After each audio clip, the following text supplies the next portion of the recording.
Welcome to Off the Cuff, episode 27, where we answer your questions about LEGO. Today, we are going to talk about Stranger Things, Minas Tirith Minifigs, BrickLink Designer Program, and more. Okay. If you have questions for us, please post them below in the comments so we can answer them next month. Our first question is from Vincent Bucca, and he wants to know, how do you fight dust? Hey Vince, and great question. So I don't think I do a great job fighting dust, honestly. If you actually took a look right now at our Lego studio / laundry room, you would note that there's a bunch of stuff over there, a bunch of stuff over there, and that tends to collect dust. We also have a bunch of billy shelves down in our basement that have sets on display and our modular city. And in as much as that stays dust free, so do the sets. So we don't do a great job with that. The one advantage we do have right here are our ModuSpace shelves. We actually have these glass, or not glass, but they're like the acrylic plexiglass screens that go in front that allow us to keep dust out. Now, for recording, we do remove them, so I can reach back here, but they do a great job of keeping out dust. And since we're at it, if you want to take a look at the ModuSpace, we'll put a link in the description below, and you can get $20 off any purchase at ModuSpace with our promo code Building Together. We don't have enough room for the R. Building Together at the ModuSpace affiliate link. Once your sets have accumulated dust, there are a few different methods to remove the dust. We've tried out a few in the past with air compressors, shooting the air out to get the dust off. Which don't work great. I don't know, we use different things to dust it with. Yeah, we use paintbrushes, and the finer paintbrushes can work, but fundamentally what that will do is it'll move dust from one level to the next, and so you just kind of keep brushing it off till it removes. And it works pretty well because the small brushes can get in between the studs, which is oftentimes where a lot of dust collects, especially on black pieces. That's one of the reasons why, if you take a look at, Barrador, or even the Batmobiles and some of those larger black predominantly sets, they tend to be dust magnets. So I haven't looked at my Barrador closely. I'm curious to see how much dust is on that one because I fear it's quite a bit. Yeah, it just shows it so quickly. Yeah. Okay, our second question is from Summer Nestor. Are there any sets that stand out in your memory as fun or interesting to build but didn't meet your expectations for display or play features? And then on the opposite, are there any that were lackluster builds but beautiful to display or fun to play? And thirdly, are there any that stand out as best of both with awesome build experiences and great display or play features? Well, I'll start with the third one because I think it's the easiest to answer, and that's going to be the set over here that you can see behind Julie, and that's Rivendell. I think it is the best of both worlds, understanding that it is a $500 US set, and so that's something that probably a lot of people are priced out of. But it's an incredible build. I know you built some of that, and we're pretty impressed with how that came together. It was a team effort putting that together, and that was an incredible build, and it looks absolutely beautiful. I think there are a lot of sets that actually fit into that realm for us, and that would include the Black Pearl, which I thought was a really interesting build. That, again, you and Chiara built that, but really thought highly of it. I think the Italian Riviera, any really of the Ninjago city sets are incredible builds and look awesome on display, and typically modular building. So I think that third question is the easiest one. In terms of maybe sets that aren't great builds but do look really good, I would personally say the Minifig dispenser is a pretty solid build. I wouldn't say it's a great build, but that one looks pretty good on display. It's a lot of fun. I know your piano students have enjoyed over the summer and fall kind of playing around with it and using that. So it has this really attractive quality to it. I would say along those lines, we actually have the Space Baby gift with purchase that's right next to it, and that's a really fun display piece. It's small, and I wouldn't say it's a great build, but it's a lot of fun. So I think that fits the other category, one of the other categories. And the other category was great build but not display. I don't know about that. I can think of some that are not great builds and not great display pieces. And I would, honestly, I love Lego Lord of the Rings, but the Shire would fit that category. I didn't think it was a great build, and I don't think it's a very great display piece. I think especially with the way that dumb tree looks, it's just awful. So I'm going to go with that, and... I mean, for me, I never like spaceships, so to me, Okay, like, some of those yeah. could be some pretty cool builds, but I don't like the look of it. But that's my personal preference. We've had a war in this family about the Galaxy Explorer in Yeah. particular, where I love the build, I love the look, I love the display, but other people, even if they acknowledge the build was good, don't like how it looks. And so that might be a bit in the eye of the beholder, but for us, maybe that's one where, as a family, we would put in that category. Yeah. Even if I'm outvoted. Our next question comes from Joshua Bechtold, and he says, "Hey Colin, I'm really interested in getting the Medieval Town Square set before it retires this year. Do you think it will be on sale again during Black Friday for a better price, or should I get it now at the 20% discount?" Knowing that 20% discount has passed at this point, what Black Friday deals do you think will be coming out? I think that's a great question, and thanks, Josh, for asking, and I apologize for not getting to that question. It's been a busy couple months at work, but I will say that, like, I think the 20% off would be a great idea if you could see it for that price on Black Friday. Now, that could include a couple of different ways to get to that 20% off. It could be that there's double points, and it could be 10% off, which the 10% off immediately plus the 10% cash back would add up to that 20%. Or because it was 20% off and you could have gotten insider's points, it'd be like 25%. So think about what, the price you're willing to pay plus what you could get in the future. I do think Black Friday sales, including all the way through Cyber Monday, there could be some really good deals, and anything that LEGO didn't sell out of that's retiring soon could be on sale. So what I would recommend doing in your region is to go to lego.com first of all and see if the Medieval Town Square is sold out. If it's sold out, then your best bet would be going to the LEGO store itself on Black Friday. If it's not sold out, be paying attention to Black Friday sales. We'll be doing a video that highlights some of those deals heading into Cyber Monday, where you might be able to find some of these sets that you've been waiting for a really good deal. I know for us, we recently took advantage of the double points that were available because those deals that Lego.com and Amazon Prime had weren't really sets that I was looking at getting, or they weren't quite high enough on my threshold of must gets. But I am looking forward to Black Friday, and I'm angling to get one set in particular. I don't know if it'll be on sale, but if it's like double or triple insider's points, I'm all on it. Wild1909 wants to know, why do you only review expensive sets? What's up, Wild? That's actually not quite true. One of the goals that we set for the channel this year was to review some of the less expensive sets. So we have reviewed the Playful Kitten, that was a January 2025 release. I think it was $25 set. We did the Wall-E set, which was $60 or $70, and we've done like the Haunted Mansion, which is less than $100, and even the Medieval Horse Knights Castle, which is $120. Now, I understand that a lot of these sets are in the eye of the beholder in terms of expense, right? We all have different levels of disposable income that we can use to buy Lego, but that's, we did make it a goal this year to do some of those sets. But I'm going to be completely honest with you as to why we predominantly do expensive sets.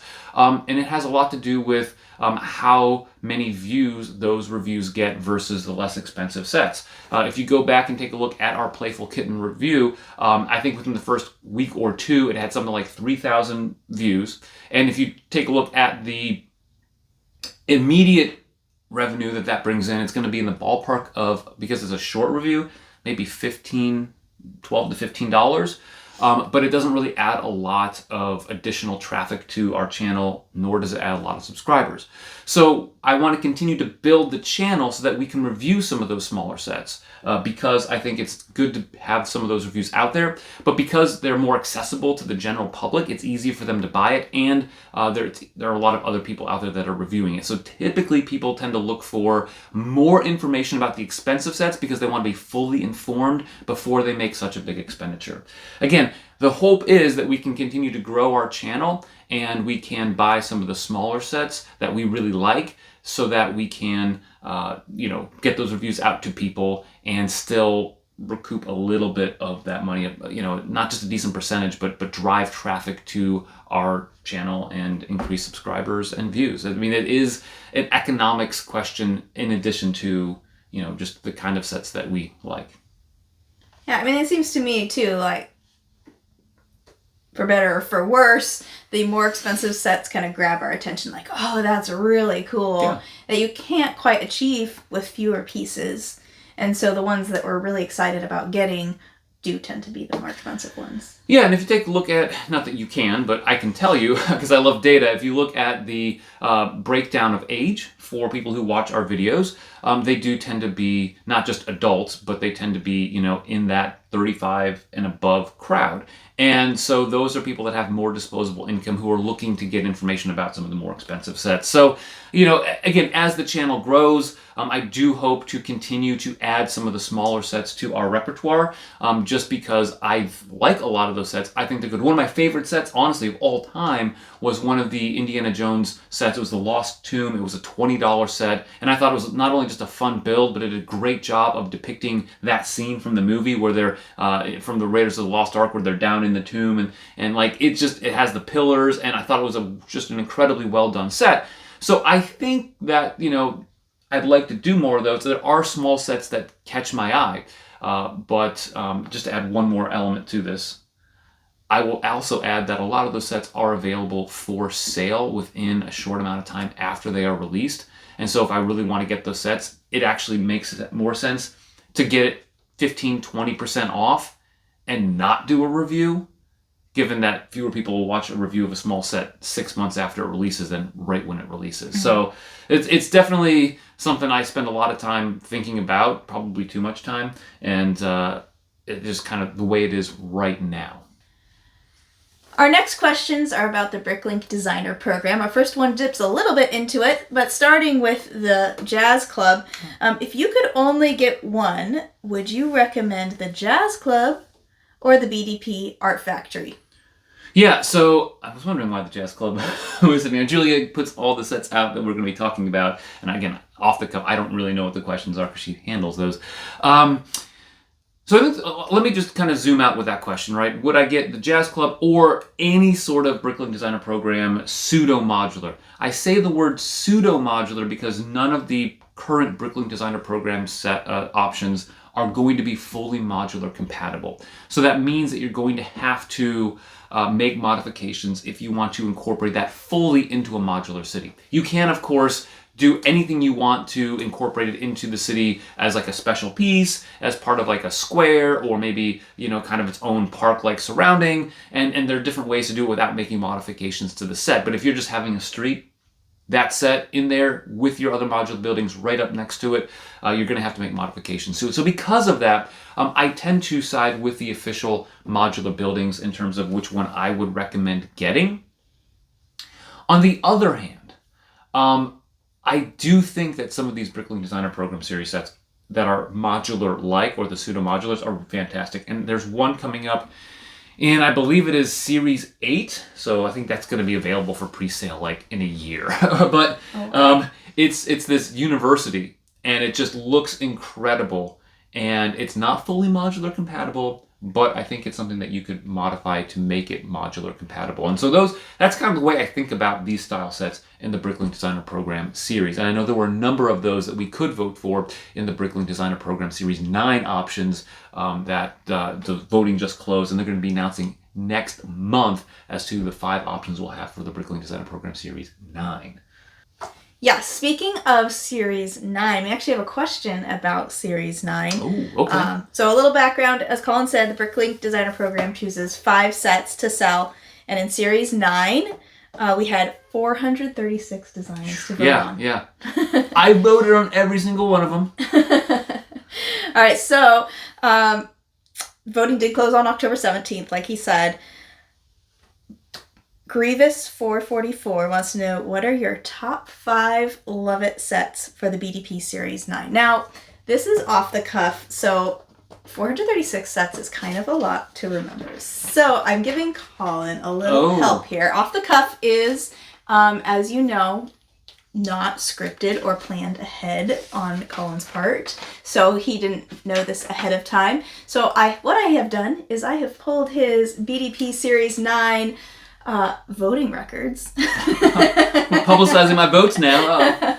And all of the sets that he loved, I printed out for him here so that he can review because it's hard to remember all the sets. So he can pick, but there are more than 5, so he can pick from the ones that he loved and tell us which 5 he would choose. All right, so she's giving me 10. And if I had to go with 5, I'm not gonna study these up close and personal. I'm gonna go definitely the Wild West train station. Okay. I think this is an incredible set that fits into that old Wild West theme. Now, we haven't purchased any of the BrickLink Designer Program Wild West sets, but that doesn't mean I don't like them quite a bit. Another one that I'm going to go with is definitely the Royal Nest. I think that's a fantastic castle. It's got these really nice round towers, and it looks different than some of the other BrickLink Designer Program castle sets that we've had. I will also go with the Watchers of the Midnight Sea, which is a fantastic castle-y thing that includes a lot of really cool building techniques, those Kraken Knights, and I think maybe some Griffin Soldiers, which is really, really cool. I'm also, let's see, that's number 3. Number 4, I am going to go with Red Rose Hospital because it's a pseudo-modular and I think it looks fantastic, and we need a hospital in our modular city. True. And there's some other, most of my votes were for Castle. I'm going to be honest with you. But I am going to go, let's see, I'm torn between Mistgard Castle and Squid Island Castle. And I'm going to go with Mistgard Castle as my 5th option because it does have some really cool minifigs. I love the Griffin Knights. I love the Kraken Knights. And I'd love to have a castle to go with one of them and a ship to go with the Kraken Knights. So there we go. My top 5. All right. It's a tough decision. There is so much creativity on there and so many really cool builds. Yeah, it actually does give me a little bit of a building inferiority complex because I look at those and I'm like, I can't. I could probably get up to like a 75% of some of those cool creations, but not 100%. And so I got to keep focusing on it's okay, continue to build your own stuff because as you build, you get better. And your own style could be different from somebody else's, and that's perfectly fine. All right. Thanks for that encouragement. Yeah. Adam McKinnon wants to know, do you know how long the BrickLink Designer pre-order period tends to last? This is a great question because I don't know if there's a great answer right now. The pre-order window for Series 6, which we just had, only lasted about 8 to 10 days, I think it was, something along those lines. October 6th or 7th through the 17th, thereabouts.